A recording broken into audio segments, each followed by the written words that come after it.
in the city, back of my neck getting dirt and gritty. Bend down, isn't it a pity? Doesn't seem to be a shadow in the city. All around, people looking half dead. Hey YouTube, it's Carl, the Olivewood Piper. Hope you all having a good day, Sunday afternoon. I want to talk to you about a couple of things today, but first things first. Go to Harriet Herfer's channel and check out the wonderful raffle that she has organized for Danny Shore. Danny Shore has had some serious medical problems that he's battling, and this raffle will help him a little bit with the extensive medical bills that he is receiving. Danny, I hope that you get well soon. We're sending prayers, and hopefully God will lay his healing hands upon you and get you to recover very quickly. So we're thinking of you, buddy, all the time. So what I want to do is show you a couple of pipes, recently made pipes. Oh, first of all, smoking my my Marksman, my vintage Marksman, with some Stokkebye's Cube Cut Burley. Very good, and naturally you have to have a Manhattan to go along with it. So, first thing I want to do is show you a couple of recently made pipes. This one here is an olive wood, different shape than I normally make, with a custom-made acrylic stem. Next one, another olive wood with a custom-made stem, acrylic. And as you know, all my pipes are pretty deep bowled. Next, I have what I call my clown stem pipe. This is a walnut with a beautiful, unique stem. I love this stem. But it's a walnut. You can see some of that grain. And walnut actually smokes very well. And lastly, I got a hard maple pipe, also with an acrylic custom-made stem. And hard maple, I've got one of these pipes, and I smoke it regularly, and it's really a good smoking pipe. Hard maple, walnut, olive wood are good woods. Obviously, briar is the king, but these are excellent woods, and they smoke very well. So, let me tell you about Hell's Kitchen. So when I was a kid, my dad had a best friend that he grew up with. And he was a very unique kind of guy. He would visit unexpectedly. You never knew when he was going to come by. And so I remember specifically one time my dad answered a call from him. And I heard my dad say, "Frank, I'd love to help you out, but I really don't have it. I'm sorry. You know, I don't know what to tell you. I feel terrible."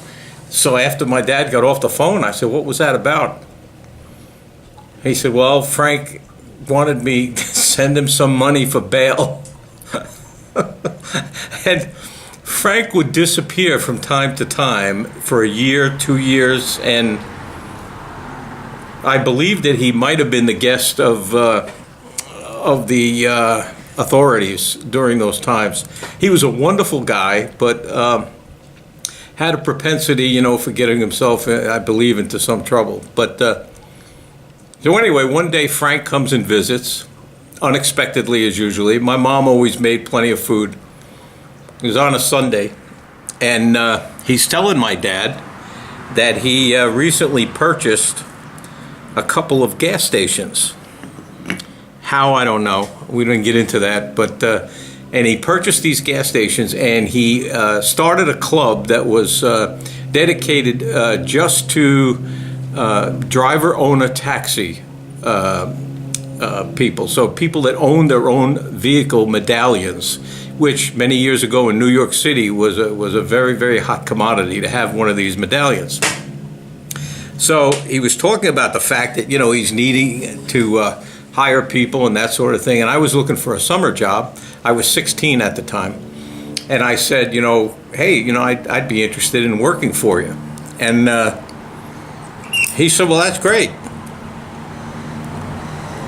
So, Hell's Kitchen. The gas station was located on 46th Street and 11th Avenue,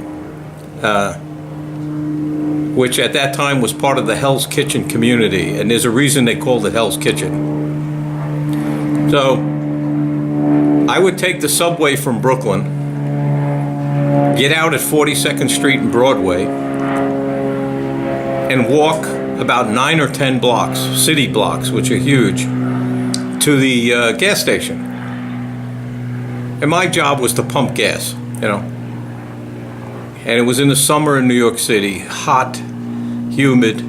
These cab drivers would pull in after 6-7 hours on the street. You open the hood and you'd get a blast of this hot air. And some of these idiots would want you to check their oil and their water. I'd never check the water because you would blow yourself up, as one of our employees did one day. He was unfortunate enough to open up the radiator while it was extremely hot, and he got burned badly. But the oil stick, in order to pull the oil stick to check it, you had to wear a rag or gloves. I mean, that's how hot it was.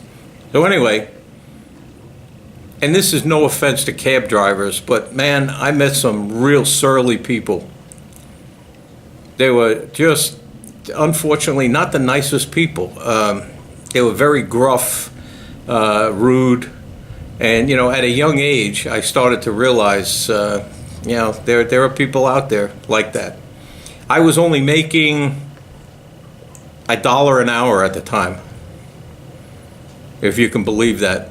Taking the subway, sweating all day, and then walking from 42nd Street through Hell's Kitchen, where you never knew what was going on.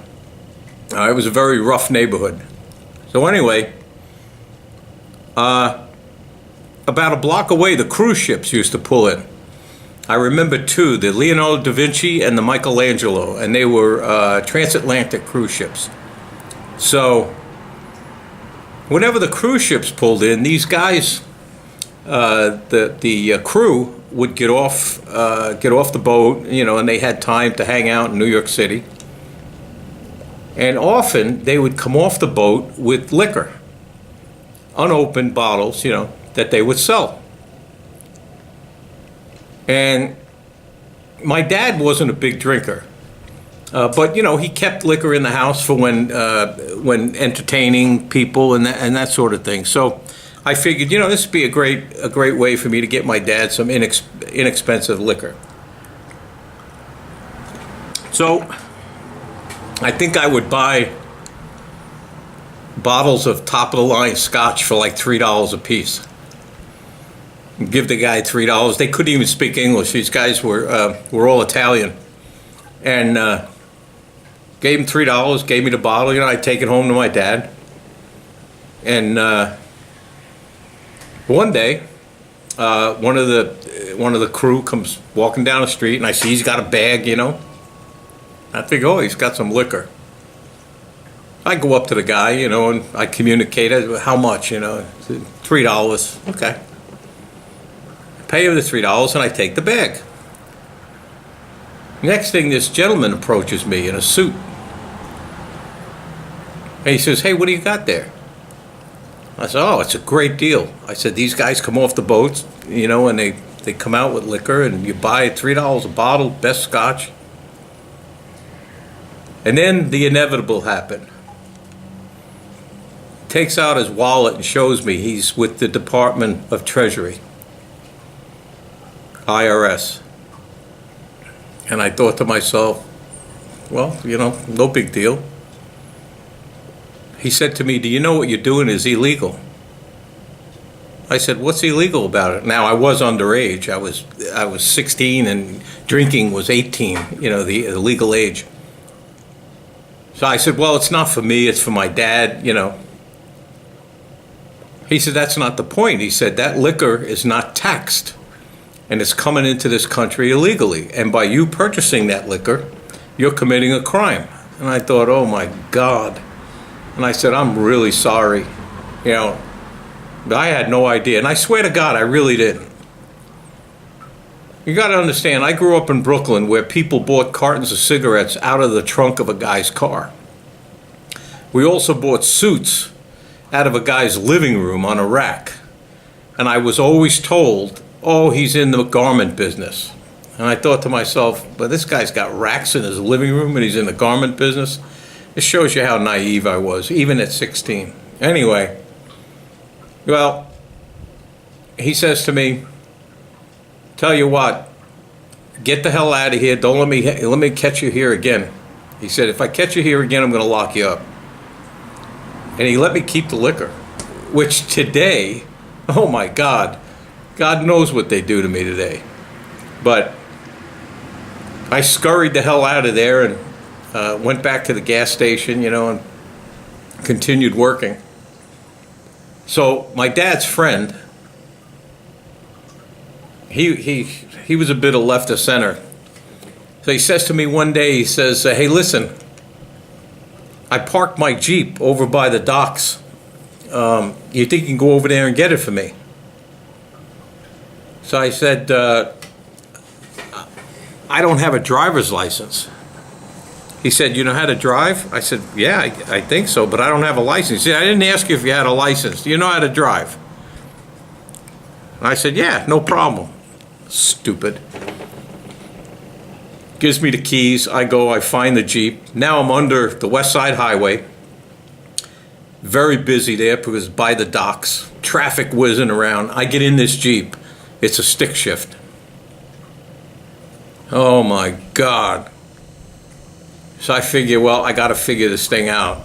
Well, here I am, hopping and jumping underneath the West Side Highway, cars blaring their horns. I'm stalling. I got the Jeep in first gear all the way because I don't know how to shift it into any other gear. And I'm afraid I'm going to blow the thing up. And then I get to the gas station finally, and Frank yells out, what took you so long? I'm thinking, oh my God. And he needed to have the Jeep serviced. And right across the street from us was a service center. And they didn't have the lifts that come up. They actually had pits in the ground, and they had two trails on either side that you drove your vehicle onto the pit. So the guy's waving me on, and I'm thinking, I'm going into this pit. There's no way I can drive this vehicle onto those rails. Well, eventually I did, and I was just scared to death. And I got out of the car, you know, and I just handed him the keys, you know, and he said, well, what are you all worked up? I said, oh, nothing. And he obviously had no idea what I dealt with. But that was my first real job. And boy, I'll tell you, I learned a lot. I learned a lot about people. I also learned a lot about friendship. My father was friends with Frank his entire life. My dad passed away, and I found out Frank passed away 6 months before my dad. They were great friends. He was just a big teddy bear, this guy. As big as he was, that's how kind he was. And so when I think of Hell's Kitchen, or I ever hear about Hell's Kitchen, I remember my days every day in the heat going to that gas station. But you know what? It didn't hurt me. It made me appreciate what I had as I got older. It made me understand and recognize that there are people out there that have to do that job day in and day out for most of their lives. Whether they choose to do it or because that's the only thing they know how to do, based on lack of education or whatever. But it was a terribly difficult job, dealing with difficult people. And it really made me be thankful as the years went by for what I ended up having and getting an education and realizing that's not what I wanted to do for the rest of my life. But in any event, I probably went on too long. Sorry if this video is longer than usual, but I wanted to definitely tell you to seek out Harriet Herford's channel. Please buy a couple of raffle tickets if you can to support Danny. And as always, God bless all of you, and health and happiness to you and yours. Thanks for watching. Thanks for my subscribers. Have a wonderful day. Bye.